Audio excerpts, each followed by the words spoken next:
Namaskar. Hello and welcome to P Guru's channel. I'm your host Sri Iyer. Ahead of the Prime Minister's visit to the White House and other places, we thought it will be only prudent to just touch upon what are all the different things happening, the amount of disruptions being planned by some lumpens, and what else. And also, why is the opposition so angry about this visit of Modi to the United States? All this and more with Shekhar Iyer ji, and let's welcome the guest of the day, Shekhar Iyer ji. Shekhar ji, namaskar and welcome to P Guru channel. How are you, sir? Namaskar, Shri Iyer ji. Our Prime Minister is in your country, Yes, and he is. there is a lot of excitement across media. And in fact, this evening for us, we will see Modi doing some asanas in the UN headquarters lawns, and more than 135 countries, representatives from more than 135 countries would be participating in the event.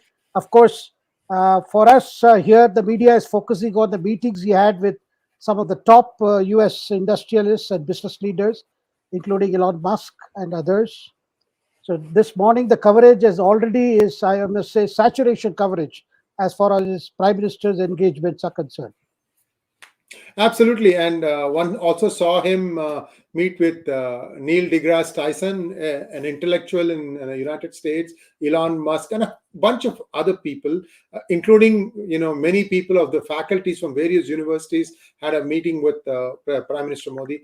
I think the other thing that I'm seeing, Shekharji, is many lieutenant governors, lieutenant governors, or governors at state level, they're all welcoming Modi. And this has really got the shackles up of the alphabet soup organizations. I'm not going to glorify them by picking names. My viewers know, what I mean when I say alphabet soup organizations. They have tried to do some disruptions, and you can expect some things like this even during the address of Prime Minister Modi. I'm just telling you now itself so that when it happens, it doesn't come as a surprise, because I'm hearing some buzz from various people. To get a little bit more details about the trip itself, the visit itself, I'm going to have a follow-up session at 11 a.m. IST today with Adel Nazarian, who's a Washington insider, and you'll get a little bit more perspective on what are all the things the squad of the progressives are thinking. So that is one side. Shekharji, now what is happening with so many Khalistani and Pakistani terrorists getting eliminated all over the world? Now, some buzz is doing the rounds that it is the ISI trying to clean up some of its mess, so that in case there is anybody caught and then that guy starts singing like a canary, like for example, they are afraid Amritpal might be singing like a canary in a coal mine. Is that true? Do you think ISI is the one who's finishing off all these people? Well, Shri Iyer ji, I must tell your viewers one particular development that has taken place, which is this is the first time we have seen preparation to the visit, apart from involving the deals to be signed and other thing. A lot of discussion has gone on between the American and Indian security agencies. And for once, I can see the Indian security officials are extremely satisfied with the seriousness in which the American authorities have taken Modi's security.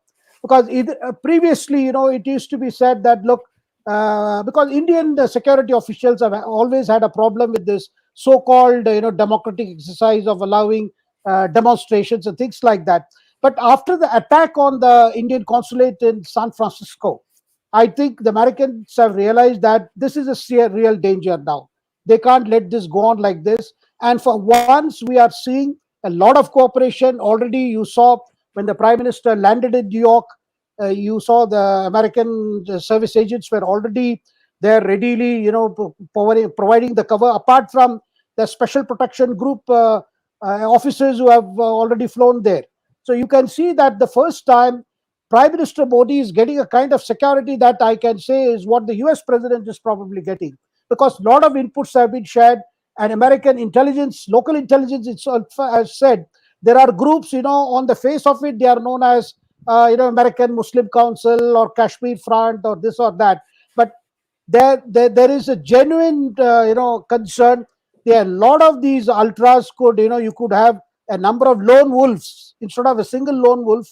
There could be a number of lone wolves who could be lurking in the crowd, and can just spoil the show, so that the attention focuses from the discussions and the agreements and the deals to be signed to this kind of thing, which the media will obviously, because our attempt is twofold. One is to really show that, that this visit is not something great about, and second thing is to also take the attention away, because there's a lot of world attention, I must say, not just the India media attention. And for once, I can see even the American media paying attention to visiting dignitaries, because normally the American media tend to ignore unless it is Zelensky, otherwise it's never. So we are seeing already that. And this is in contrast to the way that Canada has been responding to India's request, and to some extent UK too, because UK too has been told by Indian authorities it's trying for a crackdown on those Khalistani elements that you just mentioned. Now, the other day we saw the Khalistan Tiger Force chief Hardeep Singh Nijjar. He is the third most wanted, Khalistani leader by the National Investigative Agency of India, and he had over 10 lakh reward on his head, and he was shot dead by two assailants in this Surrey, which is a very thickly populated area, and there are a lot of gurdwaras, and I mean it's very surprising that he was shot at. Of course, Nijar has a reputation of capturing gurdwaras in Canada and turning them into Khalistan recruitment centers. But the Indian authorities, have been telling Canada that it's time you did something, because, sir, what has happened? We often talk about vote banks in India. The Canadian politicians are too looking at the huge growing Sikh population, which is maybe at 2% of the total Canada's population. But definitely they are becoming sort of the kingmakers in Canadian politics. Already you have 90 Sikh members of parliament. So there is a lot of political thing, and somehow there is a perception, at least in India, that Prime Minister Trudeau's administration is rather soft and is not actually going for a crackdown, excepting when one incident happens or two incidents happen. And this killing of Nijar was earlier. We saw another incident which was equally shocking, which was Khalistan Commando Force Chief Paramjit Singh Panjwar, who has been living in Pakistan as a guest of the ISI and has been planning several attacks with this, across the globe, I must say. He was shot dead again while he was on a walk in Lahore. Now, both these people, both your Paramjit Singh Panjwar as well as Nijjar, were wanted by NIA. Now, before that, you had an incident in March in London where you had Avtar Singh Khanda. He's another UK-based guy, and they're all part of that Sikh Forum for Justice, which is basically a frontal organization. And he died in a mysterious circumstances in Birmingham Hospital. Now, there have been similar earlier incidents. In January 2020, you had Hardeep Singh, who was shot dead near Lahore again. These are all Khalistani leaders who are nurtured by ISI. And as you just mentioned in the opening remarks, that probably is ISI bumping them off, because we have seen a lot of pressure from India being applied on UK authorities to, hand over this Khanda, because Khanda was involved in some violence we saw during the farmer protest in India, and it's quite possible that they probably felt that Prime Minister Modi would use his good offices. I mean, I'm saying good offices, but rather a lot of pressure on UK to turn over these extremist elements. And if that were to happen, a lot of details about the ISI role in trying to, because when they have realized that it is difficult to stage attacks in India, they are turning to Indian targets abroad, whether it is Australia, disfiguring temples, or New Zealand, Australia, New Zealand, UK, Canada. These are areas. But fortunately, I think the US authorities have responded with a lot of seriousness. And we are seeing this time the Prime Minister's visit is getting the kind of security cover that was necessary. And there is no encouragement in the name of, promote this is democracy, we allow all kinds of things here. That's not happening for the first time. Shreyarji. Thank you so much, Shekhar ji, and we'll watch with interest what happens in the next few days, 3 days, I believe. Tomorrow he's in New York with the International Yoga Day, and then the following day there is a state address followed by state dinner in Washington, D.C. And on the 23rd, Narendra Modi will be meeting with various divisions inside the United States administration, especially the defense, where there is expected It is expected that there will be some deals signed, very important deals. I have dwelt on these at length in one of my hangouts I put out, or I should say, monologues that I put out at 7 a.m. today. So you can take a look at that. It'll just come up in the P Guru's lineup if you want to know more details. And I'm also looking at it from a transactional point of view. What does US want? What does US have? What does India want? What does India have? And how will the twain meet? So all this is analyzed in a very clinical fashion in that. So do take a look at that and please leave by way of comments what you thought of that video. Now, let's take a look at what is happening back home. Shekharji, interesting things that's happening. Opposition is not happy with Modi's visit to the US. Why? Sir, coincidentally, when the opposition leaders gather in Patna, that is on June 23rd, that's the day Prime Minister will be finalizing some of the very important agreements with President Biden. And this is, and look at the coincidence, and somewhere along there is a feeling among opposition leaders for American administration to choose this time to invite Prime Minister over there and to have that kind of agreements and that kind of message being sent across globe that America is hugely investing in India, not just in financial terms, but also in terms of trust, confidence in the leadership of Prime Minister Modi. And their apprehension is this is going to largely help Prime Minister in further bolstering his image in India. Because for a long time, sir, America and India, have had a kind of relationship which, to say it just love and hate would be an understatement. Because there are a lot of Indians who admire America. They admire America's leadership. They admire America's technology edge. There are a lot of things that they admire. But at the same time, the discomfort for the average middle class in India has been the kind of approach the American administrations have previously had, either in the case of Pakistan or toward terrorism or Kashmir issue. Those have all not undergone change. Of course, during the Trump administration, we did see a lot of synergy, in trying to understand and appreciate India's problems with the terrorist groups. But equally now we are seeing under Biden too, the America has been understanding India's problems, India's security challenges, India's strategic challenges. And now there is some kind of a convergence which sees that America realizes that if you have to take on China, either in economic dadagiri or in anything, you have to support India.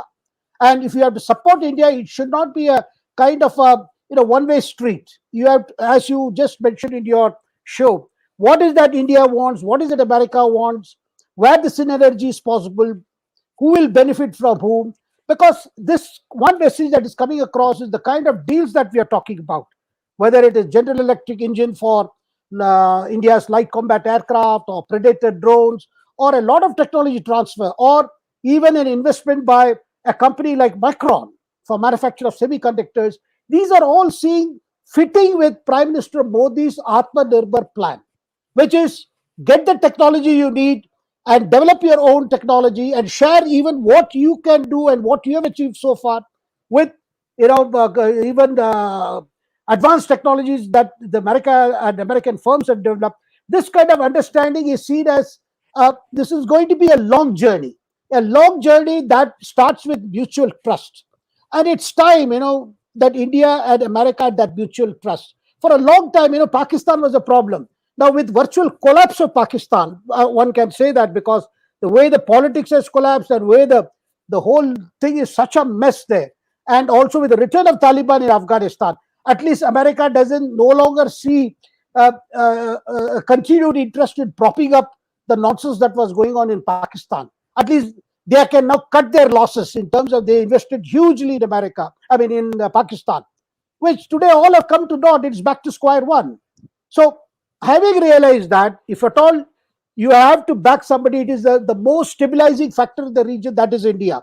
And that is an India and a Prime Minister Modi. Now, this is a kind of message that is coming across, which the opposition parties feel when they are trying to, use their contacts abroad. That's where Rahul went to America, to show that democracy is on the slide, things are going wrong, human rights is an issue. Though now one realizes that Biden administration, which was rather seen as, buying into all these opposition arguments, is increasingly realizing this is a kind of, narrative and counter narrative that will go on. and they did not get into this kind of the Indian kind of thing, the noises that comes from India, the argumentative thing that's always there in India, and rather they should also look forward to see with whom can they do business. And obviously they have concluded, because I always believe before they had got the kind of homework that has gone into these the deals that are going to be announced, that would have also included into the political stability of India, the future of the political leadership in India that can deliver on these, because these are going to involve huge American investments. Definitely, a cost benefit analysis would have been done by both official and non official and think tanks as to whom do they, whom are they investing. And with that conclusion shows that Prime Minister Modi is way ahead and they do not see anybody else who can actually rock the boat. So that kind of message is rather upsetting opposition. And one can clearly see, because the opposition meeting on June 23rd, it's still about who is going to come, who may not come, and questions about why did Nitish Kumar not travel to Tamil Nadu yesterday, despite an invite from Stalin to open a library for the honor of Karunanidhi. And why did he just send Tejasvi Yadav? Or did Nitish actually feign sickness? Or is there a problem about the guest list for June 23rd? Will Rahul really make it? Of course, Mamata may come, but what about others? And we are hearing all kinds of, what they say is already there are excuses to say that, don't look at June 23rd meeting as some big ticket thing, big announcement or something. It is rather about getting people together. It's about trying to set a narrative. It's not about leadership issue. We are already being told by all the sympathizers of the opposition unity, and those who want actually something should be done by the opposition parties to take on Prime Minister Modi. But somewhere we can see, let alone chemistry, we are not even able to see a proper narrative getting into place, because this talk of putting up one opposition candidate against BJP doesn't seem to actually taking off, because we are already seeing, look what's happening in Bengal. There's a panchayat election on July the 8th, and you find Congress, BJP, left parties are on one side, trying to plead with Supreme Court.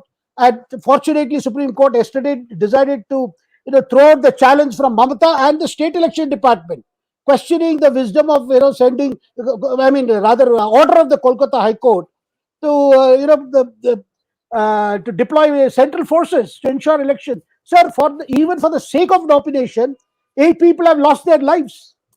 Just if anybody wants to even contest elections, they'll have to bargain with their life. This is the kind of scenario or the atmosphere that Mamata and her Trinamool Congress leaders and their supporters have done. And sir, there is one more thing. Even after Supreme Court saying yesterday that, there is no harm in central forces being deployed there, the state election department, is still reluctant. They have written yesterday, I am told, after the Supreme Court's order upholding the Kolkata High Court order on deployment, they have just the State Election Commission chief has written to the Union Home Secretary asking for just 100 companies of central forces. There are 22 districts, rather 22 companies. That is basically one company in each district. Sir, one company doesn't consider more than 100 people, 100 persons. And why are they worried about that such a small number?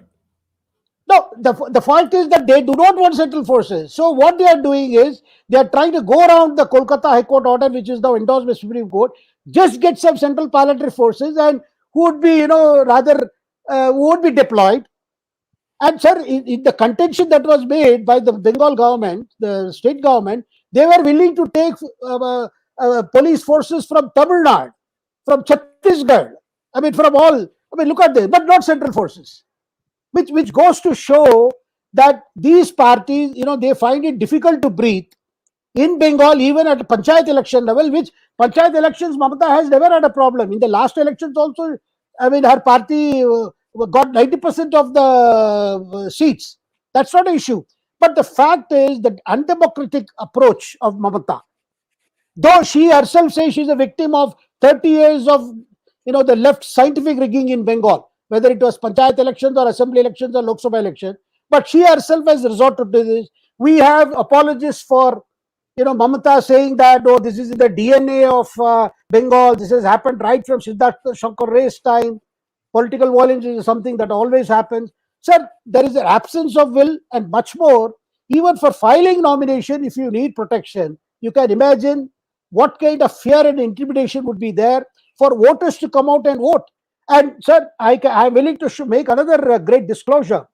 3 days ago, Mamata met her ministers at her Kaligat residence and instructed two ministers, rather one minister, Chandrima Bhattacharya and Mala Ray, the Lok Sabha MP, to see that the Trinamool women actually come out and somehow create problems for central forces, so that a complaint can be raised that para central forces manhandle women workers, somehow get the bad name for the central forces. So this is the kind of scenario we are seeing. It is in this backdrop, Mamata will travel to Patna and sit with Congress leaders and left leaders and talk about opposition unity. I mean, you can see the kind of irony involved in all this. Yes, indeed. And let's now take a quick look at the third topic that we were going to discuss today. What is Modi's mantra for winning 2024? Can you please elaborate, sir? Well, sir, we have just come to know that the government has looked at the budget, whatever has been there for some of the flagship programs, and that they have realized that normally what happens is there is a pace in which the states as well as central ministries implement these flagship programs, particularly whether it is Kisan Nidhi Yojana, I mean, where the farmers are given annually 6,000 rupees just before the harvest season, or it is Awas Yojana, where dwellings are built, or the piped water supply. There are several schemes where money is sanctioned to cover more and more families. Now, the Prime Minister has insisted on all these central government ministries which are handling this, that they should see to it that the more money is spent and more families are covered, and not wait until January, February, by which time they are not in a position to utilize the money and the money lapses until the new budget is presented. And of course next year is an election year, so there is a pressure, there is a direction, I must say, from the government to all these ministries, all the ministries that are involved in carrying out some of these flagship programs, and also Ayushman Bharat, health insurance cover, to enroll more and more people, to see that the coverage is further extended, to look out for more families to be added. And in fact they want a campaign sort of thing, that all these things which require actual physical spending of money to create infrastructure, as well as where more people can be brought into the cover of these things. So this is a very a strong directive that has gone out to see that every pie that is allotted is utilized and we are able to see something on the ground. Of course, obviously the reason is to do with the Lok Sabha elections in 2024, but at the same time the sluggishness that sometimes creeps in implementation of these flagship poverty removal programs or upliftment programs, they need to be further monitored and further see that the money is spent. There are details. I don't want to bother our viewers with details as to how many more families to be covered, but definitely it's in the figure of 10 lakhs, 20 lakhs, 30 lakhs more families to be included. This is a big push that's happening at the directive of the Prime Minister. Wonderful, sir. And now let's take a few questions. We have quite a few questions lined up. Thank you, Rajiv, for becoming a member. And let's take a question from Gopi. He wants to know, good morning, how did Raja and Kanimozhi got acquitted in the 2G scam? Is there a chance that they go to jail again for the same case? Thank you. Well, the Central Bureau of Investigation has gone on an appeal to the Delhi High Court, where the hearing is to begin very soon when the courts open after the vacation. And the grounds on which they were acquitted earlier, those grounds have been challenged and those were very flimsy grounds. And in fact, the case were kept, the judges were replaced several times. It took a long time. And Raja used to be privately telling many people that it's difficult to convict him. But I think the central government is very determined this time. They have told CBI to, ensure they hire the best of lawyers and see that the case is back on the table. I think that's going to be a very. That is why you can see the kind of rumblings within DMK. Of course, Kadimuri and Raja are happy that Senthil Balaji has been fixed by the ED, but they are worried about themselves also as to what would happen once Delhi High Court takes up a regular hearing and CBI gets relief. Yes, indeed. Next question, please. I got it. Srinivas Jayaprakash wants to know, sir, why is it that our PM is respected as a wise statement by all the foreign nations and its leaders, while our opposition still treats him like a political untouchable? Why so much hatred? Absolutely, I think that you have used the right word, Srinivasji. The hatred. Hatred is the word. Some they feel that here is somebody who has completely changed the political paradigm in India. And previously nobody actually filed corruption cases. Nobody pursued corruption cases. Corruption cases where once elections were over, people forgot. The ruling party forgot about the charges that were levied against the previous come. So there was some kind of a cozy comfort. I mean, I don't pick you enough and you don't pick me enough, and it goes on. And of course, Congress was there for a long time. But this thing has changed because the uncomfort is because I think it is to do with Modi is not Vajpayee ji. Vajpayee ji, for various reasons. One, his was a coalition government dependent on allies. And two, Vajpayee himself was of a disposition where he felt that he should not be seen as a person who is accused of political vendetta. Rather, there was a time when he used to be very strong against the Congress. But by the time he completed his the last 2 years of NDA rule, his health also took a heavy toll, and he also believed, okay, there's no point. That is why Bofor's case, sir, it was just closed by a single judge of the Delhi High Court, who was later, who later was given a post judicial assignment to. But the last few months, this thing happened in February, March, April of 2004. The Bofor's file did not move out of Vajpayee's residence because there were people then who did not want, Sonia Gandhi or her friends and families to be again disturbed. And that was not much to the liking of other BJP leaders. That is one. So somewhere along, Vajpayee ji was not, I would say, personally also in favor of some kind of what would be perceived as a coercive move. But on the other hand, Modi believes, look, you have to settle corruption cases. You can't, but at the same time, he didn't want to appear to be vendetta. I mean, acting out of vendetta, because that's why you did see a lot of action on from the day one after he took over. Yes, the agencies were told to look at those cases, but the first 5 years of his term were rather spent more on looking for evidence. It's in the second 5 years you have seen things have started moving fast because the CBI has also been burdened with several cases, and this synergy between CBI, ED, and income tax. This kind of a joint operation, one handing over the case to the another, depending on the magnitude of the case. This has seen a lot of people being put in great discomfort, I would say, because this is something they never thought would happen under Modi. All they thought was another 2 years to go, a year to go, and well, 10 years are enough for Modi. Maybe we'll come back. Even this is what they still nurture. So that is the reason why they are upset. And also, Modi has been pursuing what the RSS and the BJP have always believed, that they must not allow an opportunity to go to change things, to change the system, and also to look at those areas which were pushed under the carpet or which were not given respect, for the simple reason that Congress or its leaders did not want to appear to be, valuing even anything that had to do with Bharatiyata or Hindu values or Hindu system. So that has brought a change. So these are the reasons why opposition leaders just hate him. But then just hating someone doesn't give you a winning strategy, and hate can hardly be even and I must say a motivating figure. So you can see the ecosystem that backs the opposition is largely filled with hate, and largely filled with disgust, and all leading to kind of an exasperation as to not ability to find what is the right strategy to take on Modi.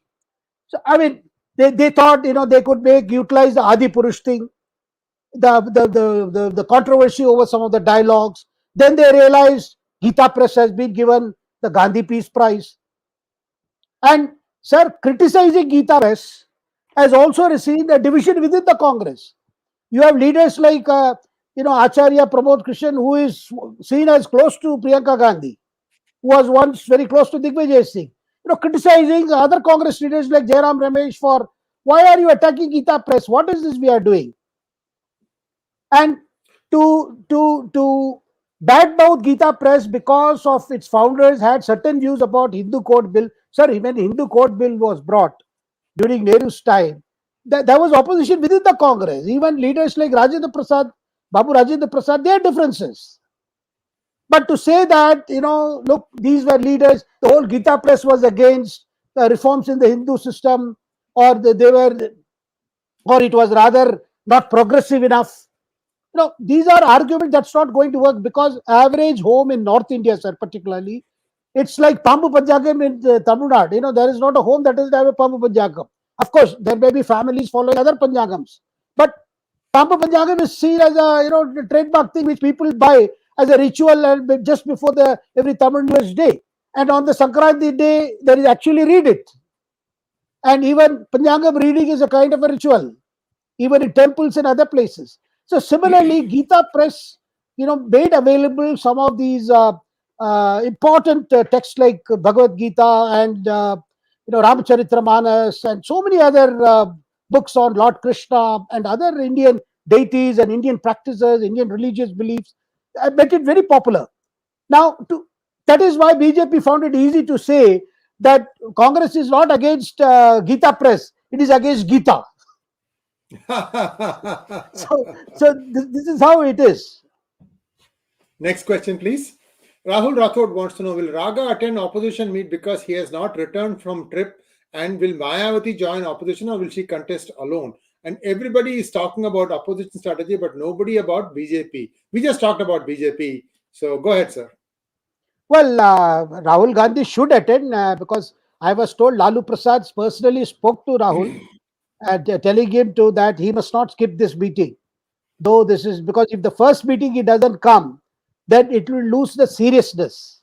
The fact that initially Nitish Kumar was told to go ahead and organize this. Mamata too wanted him to organize do it in Patna. Now, for some reasons, Congress was not happy with the June 12th date. So, one version that is being given out by people, by those who claim intimate knowledge of Congress understanding, they say that Nitish did not do enough consultation about the date. Therefore, they sent a message that neither Kharge nor Rahul Gandhi would make it, rather they would depute some general secretary to come, which obviously upset Nitish. And Nitish felt that if he is undertaking this exercise, if they don't show up by their presence, so a message was sent out, look, let the first meeting be attended by the leaders, not by the representatives. So that is how it has started. Well, Mayawati, I don't think she is in a mood to join this opposition. We have already seen her, she has been criticizing the Congress and others. I don't think she will join this opposition. And already KCR is not going to come, rather he has not been invited.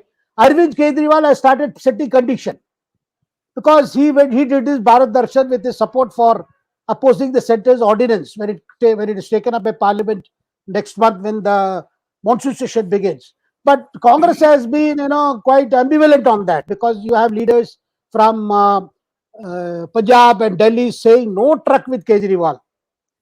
So I just saw a statement by Kejriwal saying that Congress should make it clear, a kind of serving it, ultimatum of sort. Look, make it clear.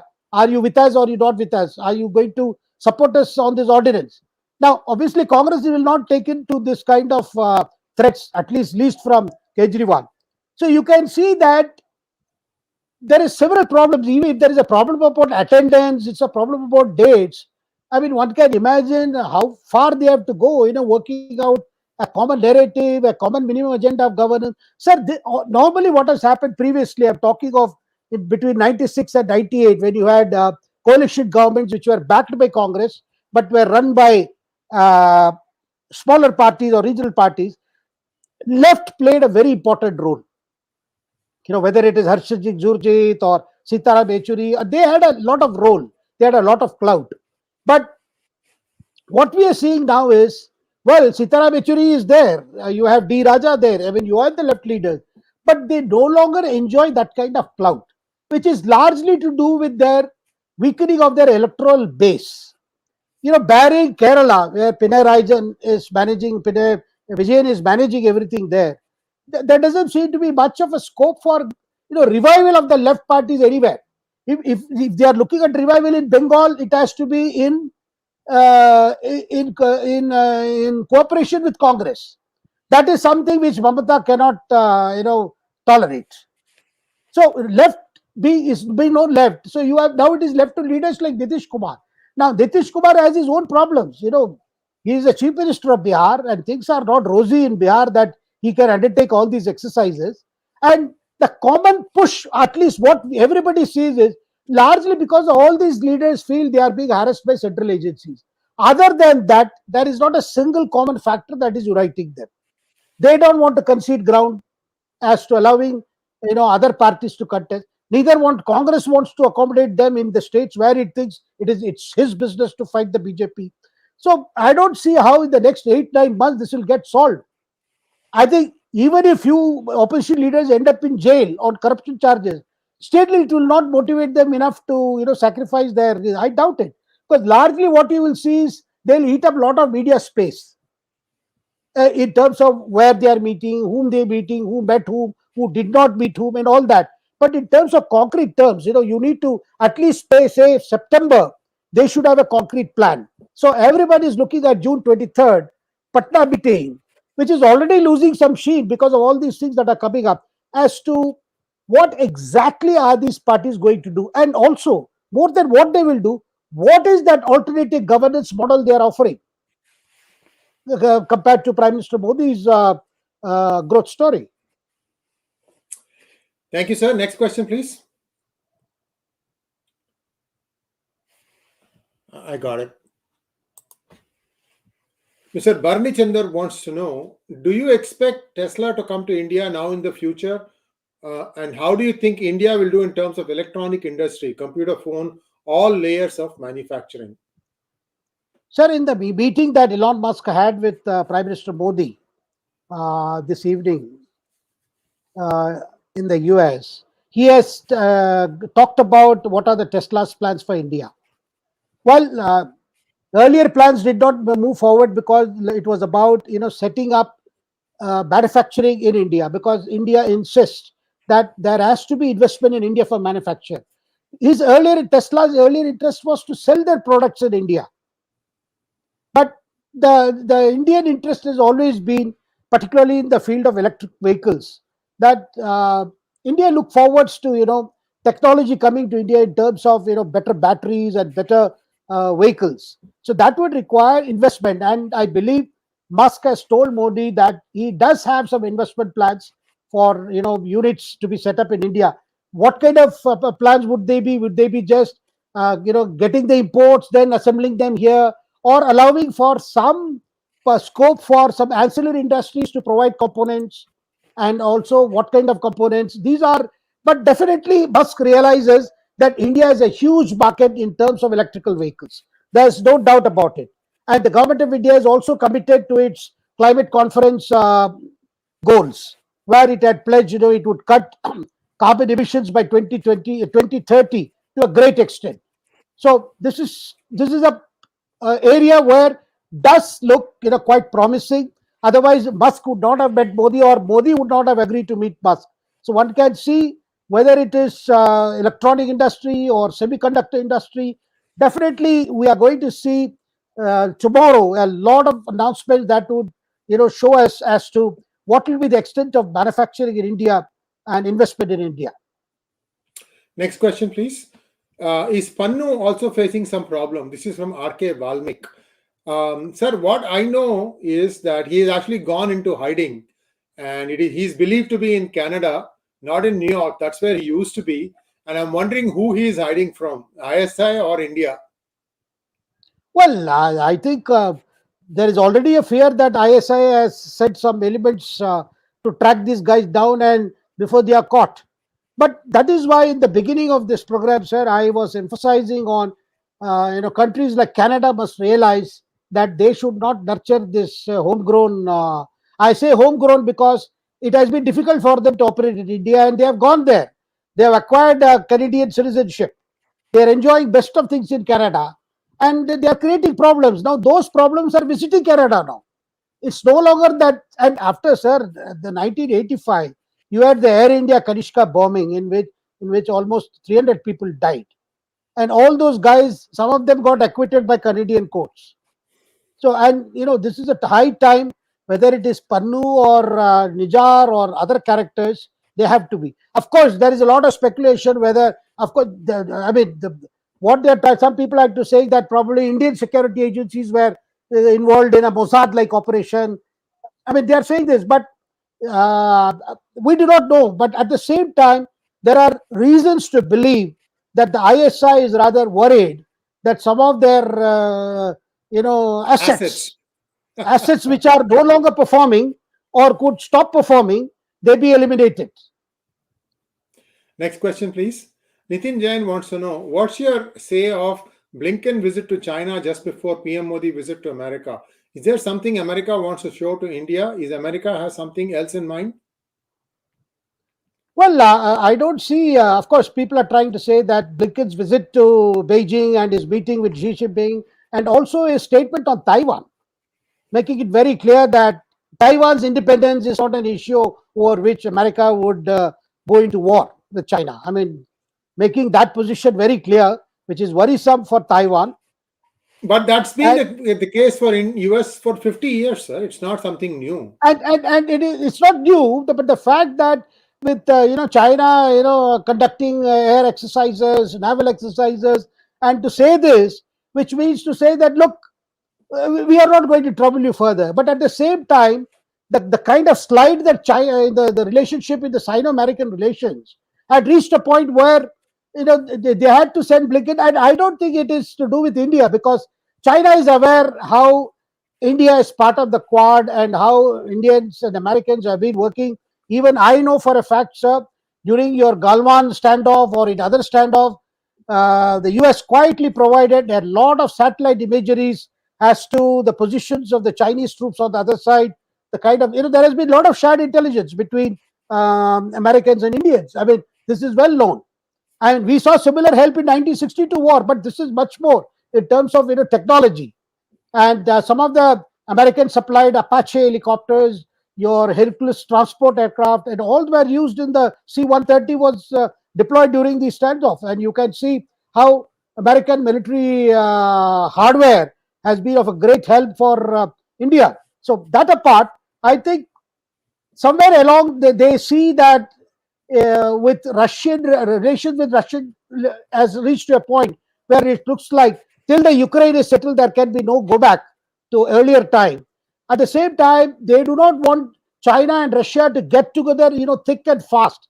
That's the reason probably why Blinken went on this visit. Some people are also comparing whether this Modi's visit to US this time and the kind of investments that are expected to follow after these deals. Are we going to see a situation like Nixon's visit to America, to China, which saw China opening up, American investments, American technology going there, American firms setting up manufacturing base in China, which led to the China's growth story, which contributed heavily to China's growth story. Are these situations comparable? I don't think so. I mean, there's already a lot of debate going on as to, well, will India follow the China path? After this kind of thing, I don't think so. Whereas these are completely different things. India is a democracy, a functional democracy. It's a vibrant democracy, and China, we all know, it's like the DTC bus. It shows left and turns right. It has a market economy where Chinese communist leaders are the capitalists there. We know that. So that's a different story. Next question, please.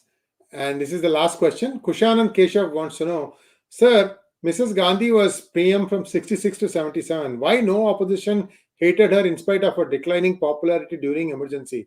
Why the opposition is making every attempt to block Modi? No, I would not. I beg to differ, Keshavji, whether opposition hated her. Yes, there were some leaders who were dead against Indira Gandhi. I mean, there is no doubt about it, and a lot of it was at the personal level. One cannot deny that. But then the quality of leadership was such, sir, whether it was in the Congress then or in the opposition then, the quality of leadership was such that the opposition was more on the basis of policies and programs and ideology. But here, what we are seeing is, I mean, there is not much in terms of ideology. I mean, excepting Barry, where they pick up, Gita Press getting an award or Nehru Memorial name being changed into Pradhan Mantri ki Sangralaya, things like that. But rather, a lot of it is more personal because Modi has upset the way. I have seen people saying they are even upset about his campaigning for state elections. Why should Modi campaign? Rather saying, why should BJP keep on winning? Like, for instance, the kind of solace that opposition leaders got, say, from the Karnataka elections. And some of the opposition leaders have drawn solace from train accident in Balasur also, sir. At least something is happening which is a problem for Modi. This is the way they tend to think. This only shows the paucity of leadership among opposition leaders and the kind of opposition leaders you have today. I mean, that is also reflection. Yes, indeed. Yes. Now, go ahead, sir. Finish your thought. No, I have finished, sir. Okay. Thank you so much, sir. Viewers, I'm going to take a 15-minute break and I'll be back with Adel Nazarian, and we're going to talk about some specifics of what is happening. Tomorrow is Yoga Day, and on the Prime Minister's address in the joint houses meeting, what is it going to? Is there any unexpected that one should expect? All these things will be discussed 15 minutes from now. Please do come back and join us. And Shekharji, thank you so much, sir. I'll see you again on Saturday. Namaskar. Namaskar.